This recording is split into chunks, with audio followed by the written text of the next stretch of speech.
Sud Radio, les débats de l'été, 10h-13h, Maxime Liédo. Et en ce vendredi midi, on avait d'une certaine manière envie de poser les choses, de peser le débat, de comprendre ce qui se passe depuis plusieurs longues heures, depuis plusieurs jours, à savoir ce séisme politique quand même d'une candidate qui était en théorie empêchée d'aller concourir à sa 4e élection présidentielle et qui a finalement décidé d'y aller malgré une double condamnation et un pourvoi en cassation qui pour l'instant la laisse libre. Ça, ce sera les affaires de la justice, comme vous le suivez depuis le début de la semaine sur Sud Radio. Pour en parler et pour prendre le temps de comprendre ce qui se passe de ce côté-là du champ politique, nous sommes avec Jean-Yves Camus ce midi. Bonjour. Bonjour. Merci beaucoup d'être avec nous. Vous êtes chercheur associé à l'IRIS, directeur de l'Observatoire des radicalités politiques de la Fondation Jean Jaurès. Ma première question que j'ai envie de vous poser, c'est vous, l'Observatoire et les spécialistes de ce camp-là, comment vous avez observé la séquence depuis ces 2-3 derniers jours, la décision de la justice d'abord, puis Marine Le Pen candidate, puis les premières apparitions du fameux tandem qu'on nous vend comme étant révolutionnaire? Alors, je suis un peu, non pas de parti pris, mais j'avais une option déjà avant que la décision tombe. Moi, j'ai toujours pensé, et je l'ai dit, que Marine Le Pen ne sortirait de la scène politique que le jour où elle le déciderait. C'est-à-dire lorsqu'elle aura estimé avoir fait le tour de la question. Mais certainement pas sous une pression extérieure et certainement pas sur une condamnation. Donc, ça ne m'a pas paru aberrant qu'elle choisisse d'y aller, mais ce que je n'avais pas vu, par contre, c'était le choix du pourvoi en cassation, parce que je suis pas juriste et je n'avais pas creusé la question. Moi, je pensais qu'elle pouvait tirer profit de la mise sous bracelet électronique, et je me posais bien la question de savoir pourquoi elle avait par 2 fois dit qu'elle ne ferait pas campagne. Avec insistance, c'est des mots définitifs qui plus est. Exactement. Et ça m'avait semblé curieux, parce que je vois bien effectivement le souci d'obtenir un jugement définitif qui la blanchisse des accusations qui sont portées. Mais elle aurait pu faire campagne sous bracelet. C'est compliqué, mais le juge d'application des peines, d'abord, il a 4 mois pour vous rencontrer, donc ça laisse passer l'été, et ensuite, vous pouvez, alors a priori, obtenir de lui des dérogations pour participer à certains événements qui ne rentrent pas dans le cadre du travail que vous effectuez dans la journée. Mais vous êtes en gros autorisé à travailler pendant la journée, et puis pour le reste, il faut demander l'autorisation. Mais si je vous suis, Jean-Yves Camus, ça veut dire que vous ne faites pas partie des analystes de ces questions-là qui ont à un moment douté que Marine Le Pen soit candidate. Ça, pour vous, c'était une obligation. Quand on la connaît un peu, quand on l'a rencontrée 1 ou 2 fois, on a rapidement compris quelle était sa tournure d'esprit, sa mentalité. C'est quelqu'un qui est orgueilleuse. C'est pour ça d'ailleurs qu'elle veut obtenir un jugement de relax sur les faits.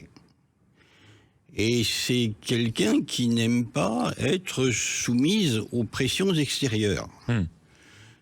À partir de là, ça me semblait normal qu'elle aille jusqu'au bout et recherche une manière d'être présente à cette élection présidentielle. Après, ses avocats lui ont sans doute soufflé bien sûr, des points de droit qui lui seraient utiles. La voie de sortie du pourvoi en cassation, mais c'est une battante, c'est quelqu'un qui n'est pas si âgé que cela. Elle a 58 ans. En politique française, à 58 ans, on a le temps de faire des choses. Voilà, vous avez le temps de faire des choses. Et ne pas être candidate, d'accord. Et quoi faire Et quoi faire ça aurait sonné comme une retraite dans le double sens du terme, comme une mise à la retraite, et comme une retraite devant l'obstacle, un refus d'obstacle en quelque sorte. Mais Jean-Yves Camus, est-ce que vous comprenez aussi, en rappelant que vous êtes chercheur associé à l'IRIS, et surtout je ne le suis plus. Pardonnez-moi, alors regardez, je corrige en direct et je précise, directeur de l'Observatoire des radicalités politiques de la Fondation Jean Jaurès, Qu'est-ce que ça va raconter aussi de cette campagne? Plusieurs candidats le craignent, ils l'ont exprimé publiquement, ça a été notre débat, nos débats ici sur Sud Radio. Est-ce qu'il n'y a pas un risque que la campagne présidentielle, peu importe le camp, soit à un moment ou un autre confisquée uniquement par les nombreuses questions que provoqueront l'actualité judiciaire de Marine Le Pen? Ça, c'est effectivement une possibilité, parce qu'en plus, si j'ose dire, du son, on a les images. Et on l'a vu hier matin sur le marché de la Flèche, où Marine Le Pen et Jordan Bardella se sont rendus. On aura tout au long de la campagne des adversaires du Rassemblement national qui viendront pour expliquer que la moralité n'est pas du côté de Marine Le Pen. Après, je m'autorise à les mettre en garde, et je ne suis pas le seul, contre le fait de faire campagne contre Marine Le Pen uniquement par le rappel de sa condamnation. Ça, c'est un point absolument fondamental, parce que ce parti a aujourd'hui plus d'un demi-siècle. À l'époque de Jean-Marie Le Pen, les attaques étaient faciles et fondées. Il suffisait d'entendre ses déclarations, on avait de quoi réagir. Ce qui veut dire qu'aujourd'hui, elles le sont peut-être un peu moins fondées concernant Marine Le Pen. Non, je ne dis pas qu'elles le sont un peu moins, je dis qu'il y a une paresse. Il y a une paresse qui s'est installée, qui consiste à répéter, tout en sachant que ça ne fonctionne pas auprès des électeurs, ce parti a été fondé par des gens dont un s'est engagé dans la FNSS, ce qui est exact, mais il est mort il y a plus de 30 ans, et par quelqu'un qui s'est engagé dans la milice, ce qui est tout à fait exact, mais il est mort depuis longtemps. Et puis ensuite on va passer à la série ce parti a pour candidate à la présidentielle quelqu'un qui etc. Ça n'est pas suffisant. Ce qui manque, c'est l'argumentaire de fond, parce que cela fait maintenant plusieurs décennies que le RN avant lui, le FN était au centre de la vie politique française. C'est-à-dire qu'il s'est positionné comme un astre autour duquel tout tourne. Il parle, ses adversaires réagissent. Et il n'y a plus que ça. Mais ce qu'on attend des adversaires du RN, c'est pas qu'ils réagissent au RN, c'est qu'ils présentent aux Français une alternative crédible. Une alternative qui aille au-delà de la simple dénonciation des incohérences du programme ou des inconnus du programme du Rassemblement national.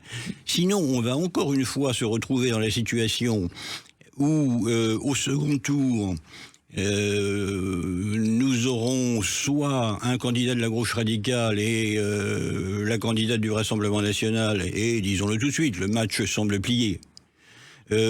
Soit il y aura un candidat du bloc central contre Marine Le Pen, et le bloc central nous dira, sur quoi il aura raison, c'est la meilleure des tactiques pour lui. Écoutez, vous avez refusé l'aventure de la gauche radicale en n'amenant pas Jean-Luc Mélenchon au second tour. Refusez maintenant l'aventure de la droite radicale. Mais vous parlez du poids que pèse désormais le Rassemblement national dans l'électorat, auprès des Français, dans la vie de la 5e République française. Jean-Yves Camus, il y a quand même une question aussi qui se pose. Le Rassemblement national est le seul parti pour l'instant à avoir utilisé cette méthode de vendre un tandem. On le savait, Jordan Bardella, Marine Le Pen.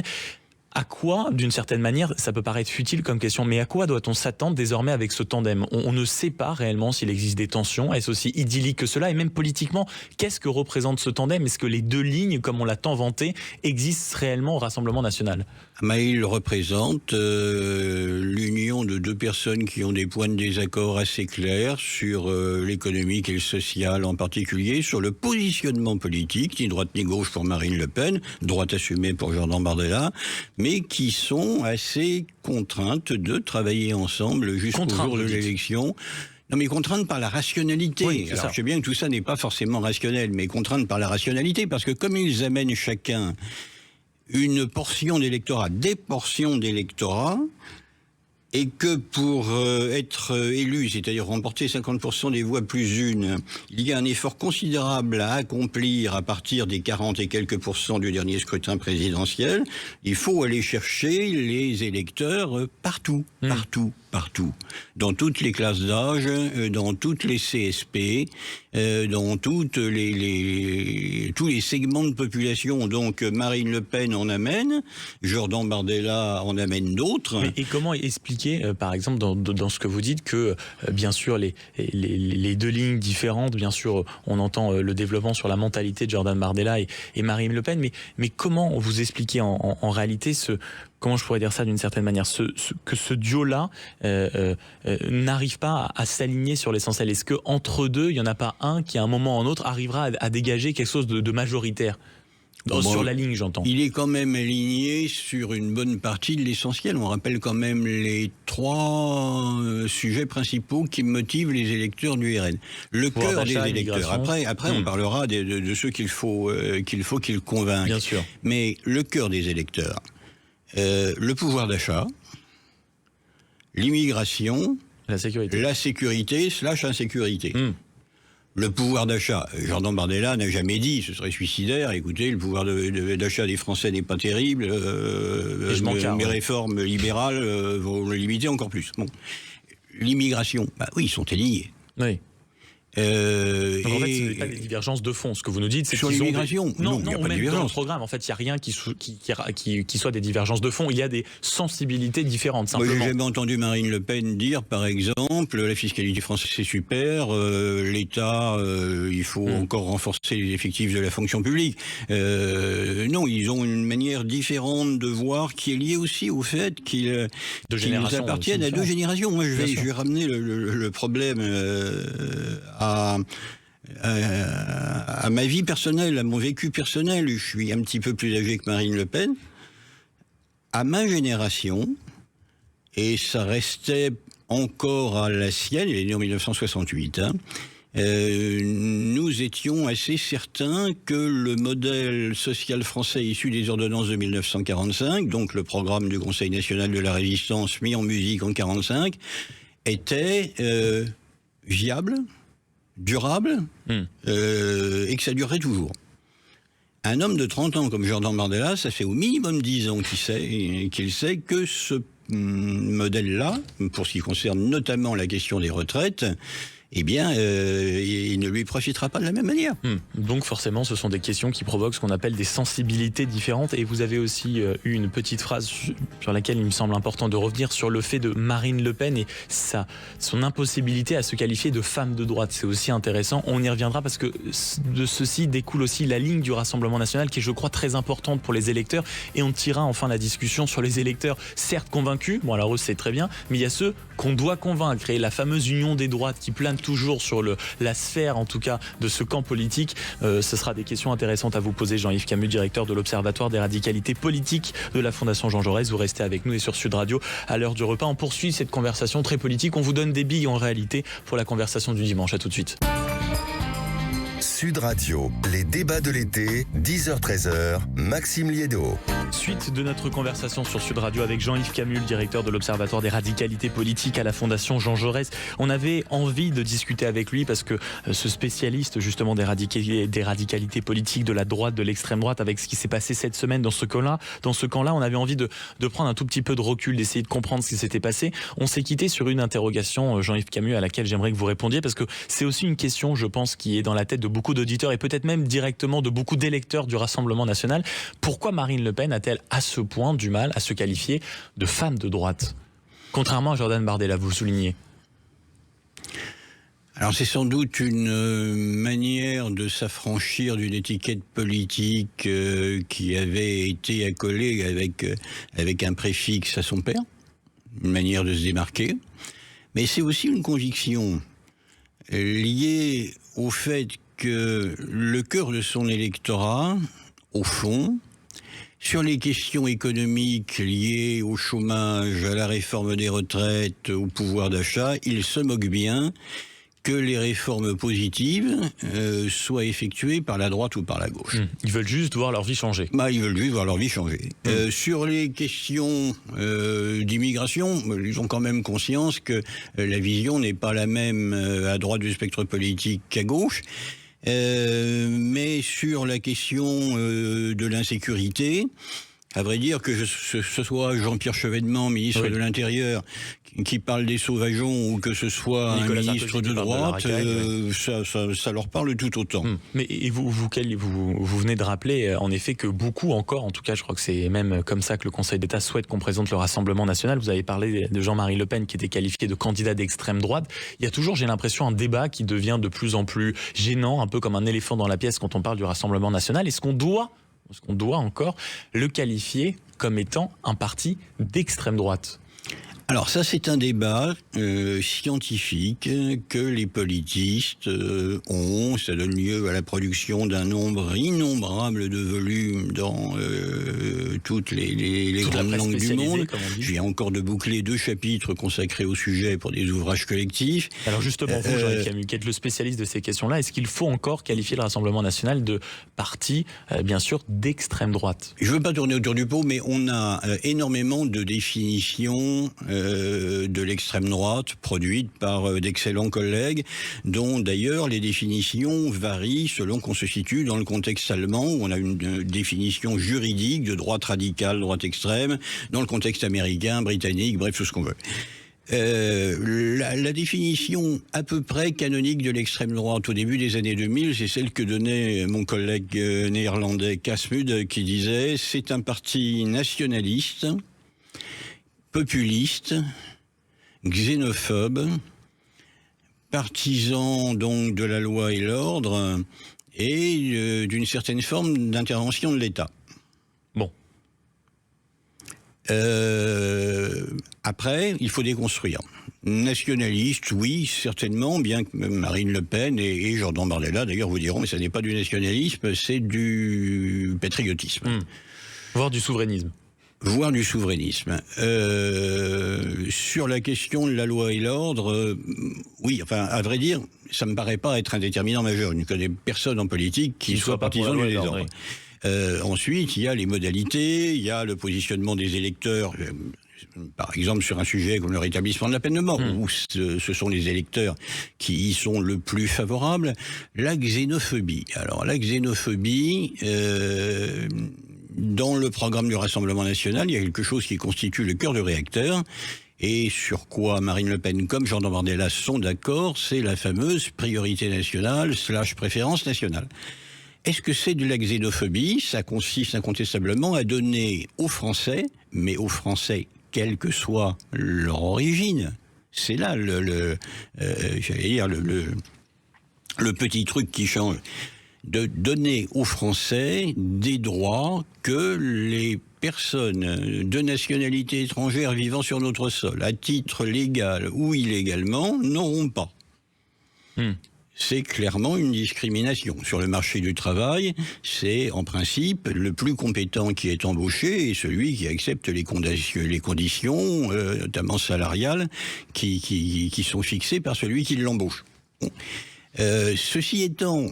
Même si on continue à classer le RN dans la catégorie extrême droite, le problème de cette catégorie, c'est qu'elle renvoie à un impensé. Et c'est quoi l'impensé ?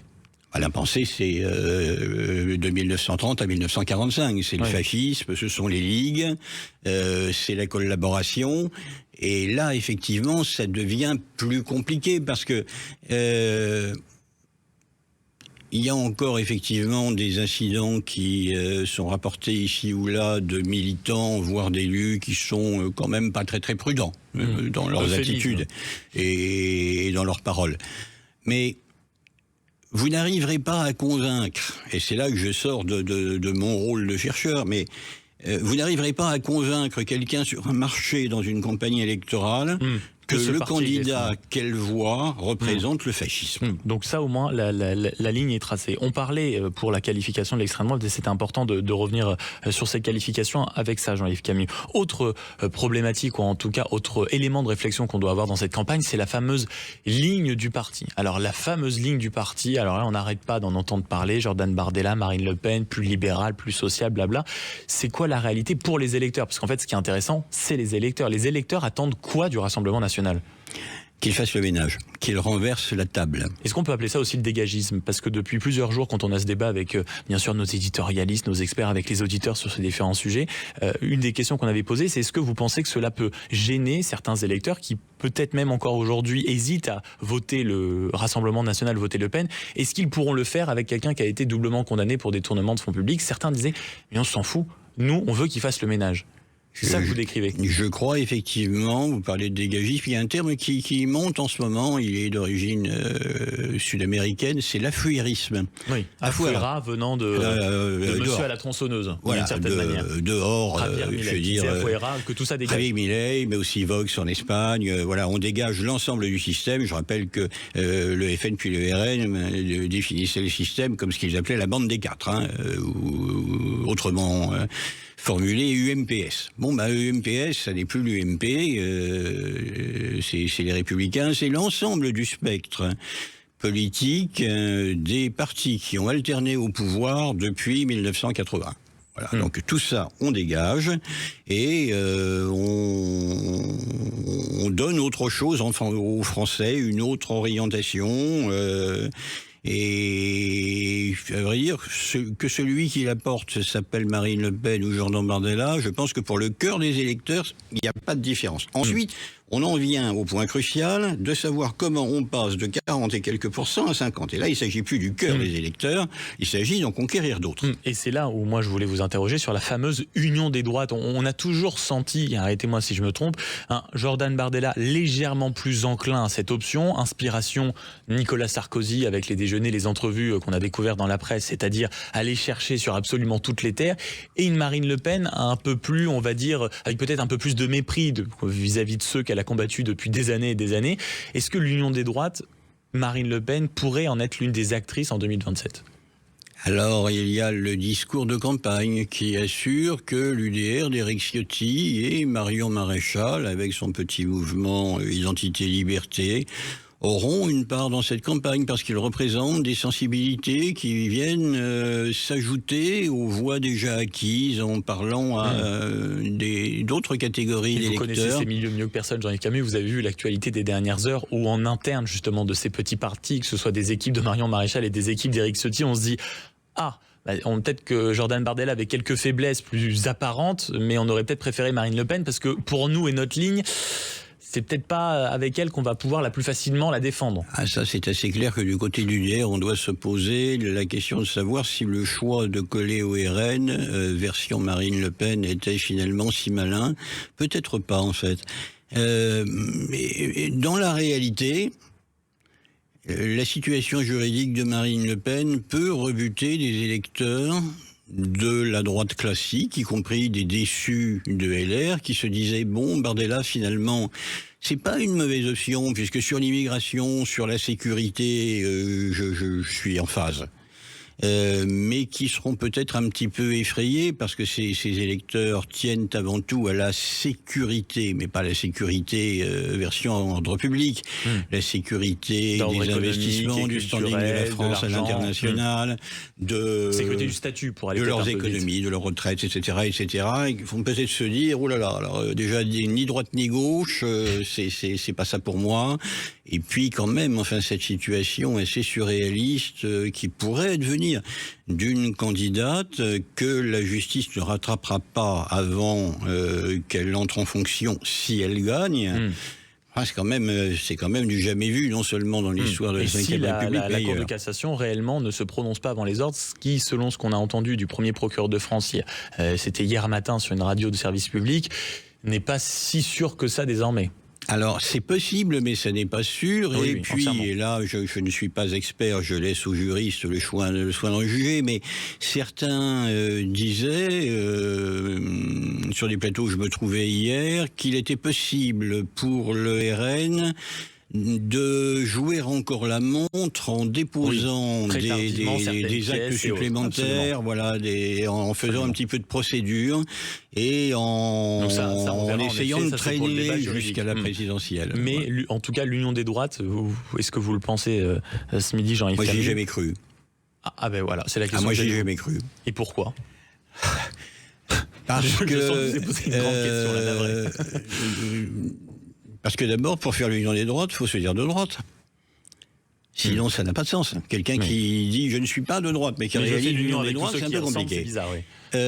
Ensuite, parce que il y a quand même dans l'histoire du grand camp des droites des vieilles fractures. Les vieilles fractures, on le voit en ce moment avec ces collectivités locales tenues par le Rassemblement national, surtout sur le pourtour méditerranéen, qui commémore par exemple le massacre d'Oran, qui est un épisode tragique et totalement méconnu de la guerre d'Algérie. Ça parle à leur électorat, une partie de leur électorat. Maintenant, pour les gaullistes, c'est un peu difficile, si vous voulez, parce que la guerre d'Algérie, c'est quand même une période de guerre civile, et derrière la décision de donner son indépendance à l'Algérie dans des conditions, c'est le moins qu'on puisse dire, un peu brusques, il y a le général de Gaulle. Oui.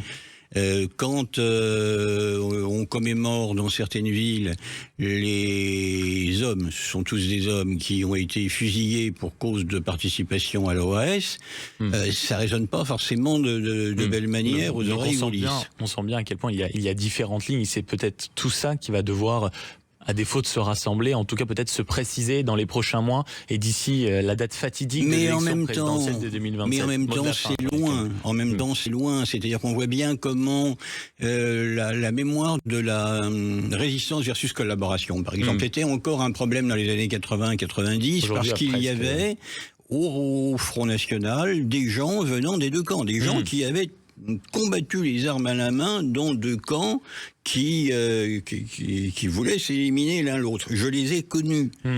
Le dernier que j'ai connu est mort en 2012. Le dernier titulaire de la Francisque, appartenant au FN, décédé à un âge avancé. Il n'y en a plus. Oui, donc c'est là aussi.